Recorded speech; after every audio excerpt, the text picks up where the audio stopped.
Ask yourself, what do you have to do to create a first impression? Answer, absolutely nothing.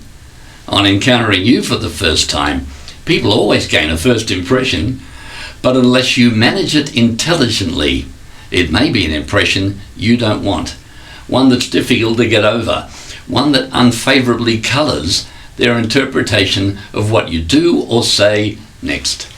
Welcome to the first of the 4 skills in personal credibility, skills that make you believable, plausible and convincing. And top of my list is managing first impressions. Now don't forget, we're talking first impressions which are by definition superficial. We're not talking here about the content of your character or the depth of your knowledge. So let's discuss the obvious, because what do people see first? How good do you look? I didn't say how pretty or how handsome, but do you look like someone who knows what they're talking about? Well, that's interesting. What do people who know what they're talking about look like? Well, think about it.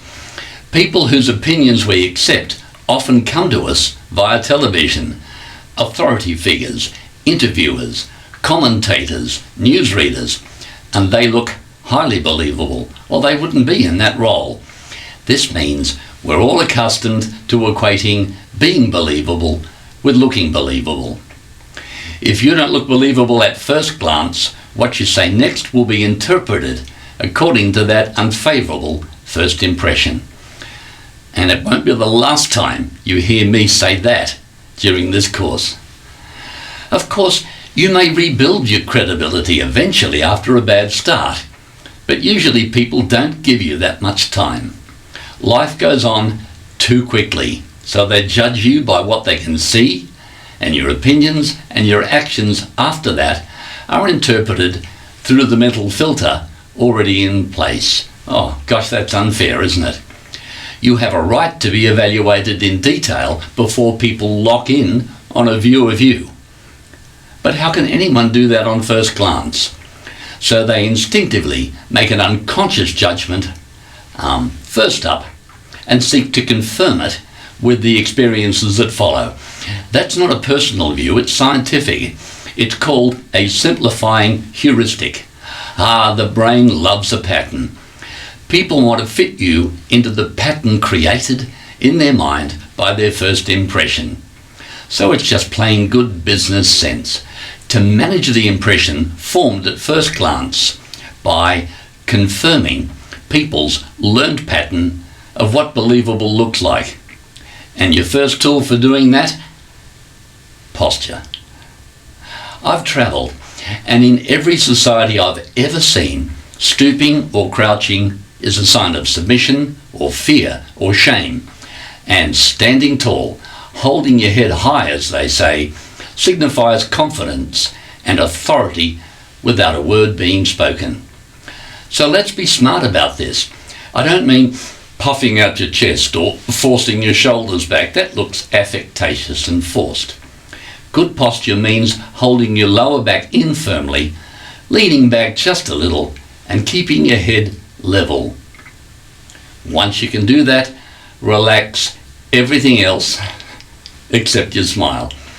These 3 movements, lower back in, lean back slightly, keep a level head, are so readily associated with confidence, they've become part of our language. When people want to encourage you, they say, stand tall, keep your chin up. When people admire someone's character, they describe them as upright. When they consider someone honourable or respectable, they call them upstanding. Holding in your lower back may take some effort at first if you're not used to it, but like every acquired skill, it gets easier and becomes natural with practice. If you feel the need to slump back after holding in your lower back, talk to your personal trainer, gym instructor or physiotherapist about what they call core fitness, or take a class in Pilates. Look, all fitness is beneficial, but fit, toned muscles of what we call the core, lower back and stomach, are the ones you need if you want to look like a leader. Consider also how you sit in front of your computer. If you're not toned enough to sit upright unsupported, lean back into your chair and move your keyboard into a position where you never have to hunch forward or round your shoulders to put your hands in the right position. Using your laptop as a desktop poses an extra risk to good posture because the screen and the keyboard are attached. If the screen is high enough to be level with your eyes, the keyboard will be too high to reach without raising your elbows, a sure way to neck and upper back pain. Conversely, if the keyboard is low enough for your elbows to fall comfortably, you'll have to bend forward to line up with the screen. This causes that hunched upper back known as hyperkyphosis, and it's irreversible. Connecting your laptop to an external keyboard will allow you to put both the screen and the keyboard at their respective correct heights. For extra guidance, talk to a physiotherapist or a posture therapist if there is one in your city. Well, that's posture. What's the next step for managing first impressions? Take extra care with your grooming and hygiene. It's a sign to everyone that you look after yourself and you're in control of your life. The bad guys in the cowboy film never look clean, do they? But grooming has invaded the language just like posture. Clean cut, come clean, keep your hands clean, squeaky clean are idioms that refer to honesty. A clean bill of health, clean slate, clean up your act, all suggest clean is good. So use that paradigm to your advantage.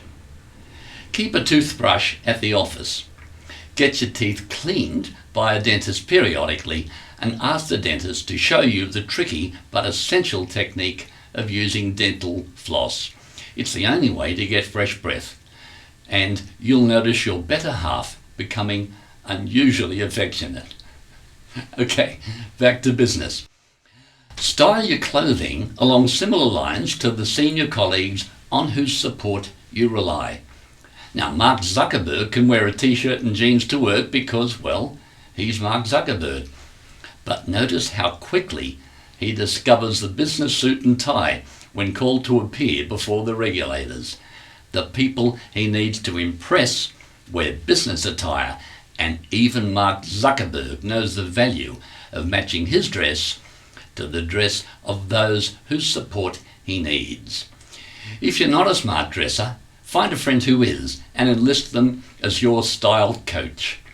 Learn to do a quick appearance inventory in front of a mirror before meetings. Tuck your shirt in, straighten your tie, pull your socks up.